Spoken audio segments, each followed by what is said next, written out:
Bienvenue les amis pour une nouvelle perma-aventure sur le potager urbain de 75 m², Perma 1. Alors ça commence ici, pour ceux qui le découvrent, il y a toute une playlist de vidéos qu'on a fait pour construire ce potager que vous allez voir au-dessus de vous. Et regardez avec 75 m² la combinaison de culture, depuis le mois passé où on s'est vu, regardez un peu comme ça a explosé.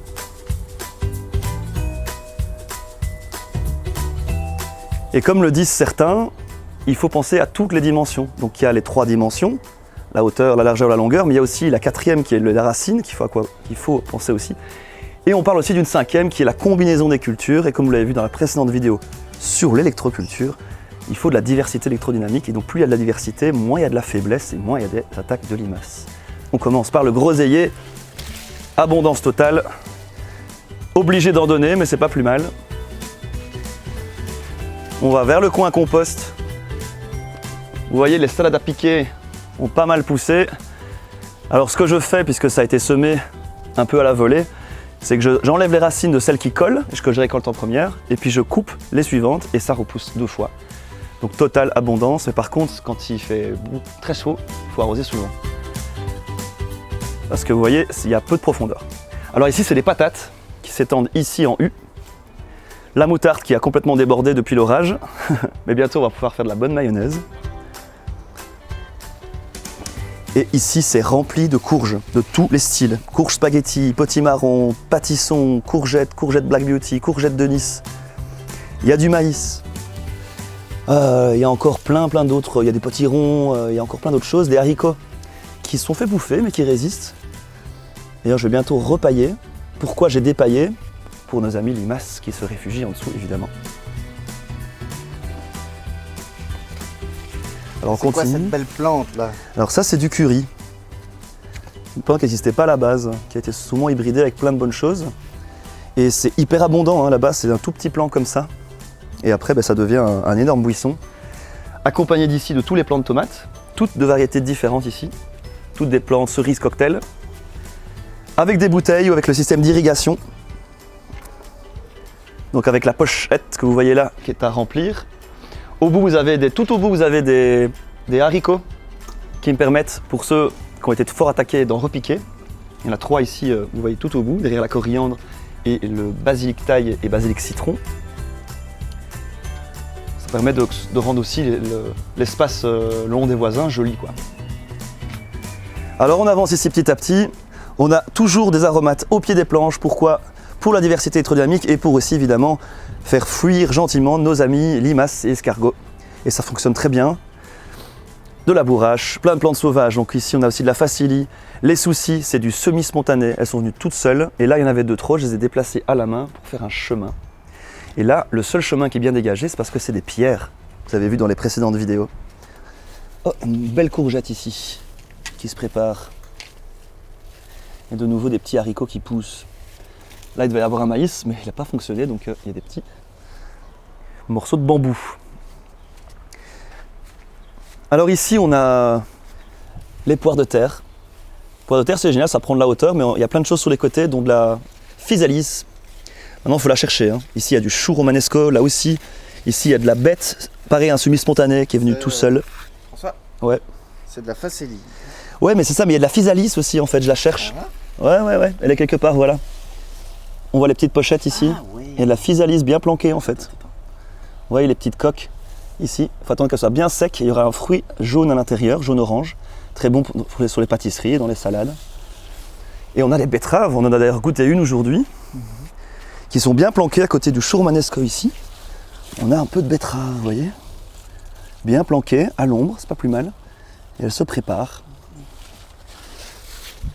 Et on continue notre petit chemin avec de la roquette qui s'est repiquée toute seule dans les pavés. Roquette vivace, toujours très pratique. Maintenant, plus elle grandit et plus elle est en fleurs, plus c'est piquant.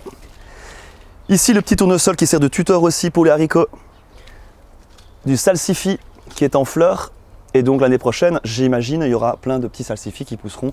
Vu qu'il n'y en avait qu'un seul, dû à des graines de l'année passée, on s'est dit pourquoi le récolter, pourquoi pas plutôt le faire monter en graines. Il y a plein de fèves tout le long en L ici, en L à l'envers, qui sont sur leur fin, mais après ce sera un super paillage. De nouveau plein de courges, quelques choux. On en voit d'ailleurs là un chou rouge. On a toutes les fleurs que j'adore, les fleurs de capucine qui ont un goût de radis très piquant. Les fleurs de rose trémière aussi comestibles là-bas. Les petits pois, ici le long. Et on va même se redéplacer par là parce qu'il y a des crosnes aussi. Ici c'est quoi? Tatatatam. C'est des super tuteurs, mais en fait c'est des topinambours ça. Et ça se récolte quand ça fait 2 mètres en hiver, vers décembre. Et ça va bien s'étaler. Il y en a près de ma consoude aussi ici, que j'ai déjà taillé une fois la consoude, hein, il y a 1 mois, et vous voyez elle est déjà énorme. L'absinthe. Et ici encore plein de choses, hein, céleri rave, il y a plein d'aromatiques, persil. Je sais pas par où commencer, il y a tellement 4 choses. Les rosiers c'est fini. Les tétragones, encore de la roquette. Il y a plein de fèves de nouveau ici. Et après on enchaîne avec la partie supérieure, mais d'abord je vais vous vite montrer si on arrive à zoomer là, parce que là ici il y a un chemin, regardez. Un beau chou frisé là. Ouais, un chou kale. Et ici vous avez du fenouil. Et il commence à bien grossir, il y a 2 fenouils, il y en avait 5, mais c'est les 2 survivants ici. Et c'est bien parce que elles sont moins exposées au soleil et à la fois elles sont quand même exposées, parce que sinon elles montent trop vite en fleurs. Poire de terre. La physalis, on en voit encore. Les courges qui prennent bien de la place, qui poussent partout. Et là en fait, près des capucines, vous avez plein de petits pois, du souci encore, et un espace sauvage où je ne mets pas un pied, pour qu'il y ait quand même un petit refuge pour la biodiversité. Près de plantes de mauve qui sont en train de pousser. Et vous voyez, tout au bout là-bas, c'est du krosne, c'est-à-dire d'un genre de patate japonaise. Je me réjouis de goûter, je avoue que c'est une découverte. Et les feuilles ressemblent à de la menthe. Ou à la sauge, ouais. Un mélange de sauge. Un mélange des deux. Ouais, c'est ça, c'est intéressant. Faut faire des expériences, hein, on en répète pas assez souvent. Et là on continue après avec de nouveau de la lavande qui est en fleurs, c'est très beau. Ouais. D'ailleurs Attends, ici ça. Je fais juste un petit plan du potager qu'on vient de visiter vu du dessus. C'est vraiment joli. Voilà. Et on arrive à un espace piment avec des fraisiers que je suis en train d'enlever petit à petit. Pourquoi? Parce qu'en fait ici c'est que des fraisiers conventionnels, donc Magnum et Gariguette. Et en fait avec la chaleur qu'il y a eu au mois de mai-juin, du coup j'ai bien vu que comparé à ceux-là que vous voyez, qui sont du terroir, il y a eu beaucoup plus de résistance et de production. Les plants ont coûté plus cher, mais au moins il y a eu plus de résistance et de production et de résilience. Et donc je suis en train d'enlever petit à petit ici les fraisiers que je vais offrir. D'où l'intérêt d'avoir des plantes paysannes. Exactement. On voit vraiment bien. Et là vous voyez des brocolis avec un dernier chou-fleur. Et je vais mettre quelques bêtes ici quand j'aurai enlevé tous ces fraisiers. Et c'est pas grave, c'était vraiment l'abondance. Et là c'était moins l'abondance justement, donc pourquoi pas faire un peu de sacrifice. De toute façon il y a les stolons qui arriveront. Mais fin on de voit saison. vraiment la différence, elles sont moins jolies. Hein. Ouais, c'est ça. Hein. Et ici j'avais plus beaucoup de place. Et vu que c'est très ensoleillé, il y a des plantes poivrons. 2 espèces différentes ici. Toujours avec des bouteilles, parce que sinon c'est galère pour bien arroser. Les framboisiers, qui se multiplient encore et encore. Une petite bête en graines, qui va encore me permettre d'avoir d'autres bêtes l'année prochaine, par-ci par-là. Ici, regardez, c'est impressionnant parce que c'est un Jack B. Little, donc une courge. Ça fait des petites courges qui sont assez petites. Hein. Je vous montre, on en a une ici. Et vous voyez comme elle grimpe là, à 5 mètres en hauteur dans le sapin. Enfin, je ne sais pas ce que c'est comme... c'est un conifère, mais je ne sais plus la variété, mais bref, qui monte dans l'arbre. Et elle se trouve de nouveau entre 2 plants de tomates cerises. Les tomates cerises qui n'ont pas besoin de tuteur. Vous voyez, c'est des gros troncs.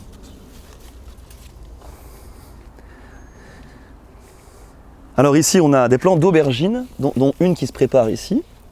Pourquoi pas les mettre au milieu des fraises? C'est de nouveau parce qu'il n'y a pas beaucoup de place, on fait des expériences. Il y a un peu de cassis là-bas. Ouh! Est-ce que tu veux goûter du cassis, mon ami? Alors, oui. Elles sont grosses là. C'est la 3e année de bouture, donc forcément il n'y a pas beaucoup, mais c'est la première fois qu'on a des récoltes. Waouh!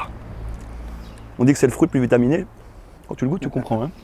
Mais en fait, le cassis, c'est bien de le récolter quand il commence à être un peu racrapoté, là, tu vois. Ah ouais, donc il faudrait attendre un peu plus pour les dernières. Ouais, c'était déjà bon comme ça, mais tu auras un goût plus sucré. Alors ici, il y a plein d'aromatiques. Hein, parce qu'on est au pied, près de la pierre. Il y avait beaucoup d'attaques de limaces et d'escargots la première année. Ici, la 3e année, il y a beaucoup plus d'aromatiques. Il y a du basilic, il y a du piment, il y a de la citronnelle, il y a de la marjolaine ici, il y a encore du basilic. Et de la lavande, de nouveau, qui repousse parce que ça fait des rhizomes. Avant, il y avait plein de lavande ici, en fait. Les beaux piments là qu'on voit. Et il y a encore quelques plants de poivrons, des petits, qui sont disséminés un peu partout. Certains qui sont fait attaquer. Là on voit pas très bien. Il y a du thym. Et à présent, on arrive au 3e étage, sachant que grâce à toute cette biodiversité, il y a beaucoup d'abeilles. Et il y a même un petit essaim qui s'est mis dans la haie, parce que ça fait beaucoup de bruit. Et tant mieux, on les accueille en ville, hors des campagnes remplies de pesticides. Et encore, on est au pays de Herve ici. Et quand même beaucoup de fermes bio, ça c'est cool. Alors ici, il y a un brocoli en jardinière. À mon avis, ça n'a pas bien marché. Mais c'était pour tester. Avec quelques salades qu'il va falloir récolter, parce qu'avec la chaleur, eh ben, ça monte. Plusieurs diversités. Et puis le test de mettre quelques carottes. Parce que ça, c'est quelque chose qui n'a pas fonctionné cette année. Au moins, j'en aurai quelques-unes avec la serre et ici quelques jardinières. On arrive à un plant de concombre mélangé avec un plant de fèves. C'est mon plus beau plant de fèves d'ailleurs. Qui a encore des grosses fèves en dessous. Belle combinaison, hein, concombre-fèvre. C'était une expérience. Et c'est des concombres lemon. Ça fait des espèces de mini pastèques. Très, très goûtus. Avec de nouveaux tomates, des soucis. De nouveau que j'ai repiqué. J'en avais trop et que j'ai mis en pot. Bon, quelques vidanges parce que de temps en temps, on fait la fête. Alors ça c'est du goji, il faudra attendre 3 ans avant d'avoir des baies. Des petites salades à couper, les derniers radis, parce qu'après il ferait trop chaud et ça monte trop vite, c'est plus compliqué. Et là on a plusieurs variétés de tomates, une aubergine bien planquée à l'ombre à cause de la jungle, je vais encore tailler les gars. Et on a quelques petits poivrons là, plein de poivrons qui se préparent. Avec de nouveau du persil, il va avoir besoin de purin, vous voyez il devient jaune. Je vous mets une petite vidéo explicative au-dessus qu'on a déjà réalisée pour réaliser son purin gratuit. Son engrais naturel. Et là on arrive à la petite jungle serre à pot, serre que je vais sûrement déplacer l'année prochaine là où il y a les fraises conventionnelles, parce que c'est pas facile. Pour les poivrons c'est pratique, mais pour les tomates ça demande beaucoup d'arrosage, surtout les pots noirs comme ça. Ça prend beaucoup la lumière et ça les... Du coup si tu pars en vacances t'as intérêt à être bien organisé quoi. Même les bouteilles et tout, ça ne suffit pas. 2 jours après ça a soif, à moins qu'il pleuve beaucoup. Et donc il y a des beaux poivrons, il y a même un poivron ici qui fait plus d'1 mètre. À mon avis il cherche, il cherche la lumière. Vous voyez, j'ai du boulot de taillage, hein. Je m'en occuperai prochainement, un peu de basilic aussi. Belle combinaison avec les tomates. Un peu de plantes sauvages, pourquoi pas. Et ici, de nouveau, des tomates, du souci, des petits pois pour la beauté, parce que c'est des jolies fleurs, pourquoi pas. Vous voyez ce chemin de patates, je vous avais expliqué dans la précédente vidéo que pourquoi pas, sous les graviers, vous mettez une fine couche de compost ou de terre, vous déposez les patates comme ça sur les pierres, les graviers, vous mettez des amendements et vous avez quand même des patates qui poussent quoi. Ce qui serait intéressant, c'est que tu loves les patates.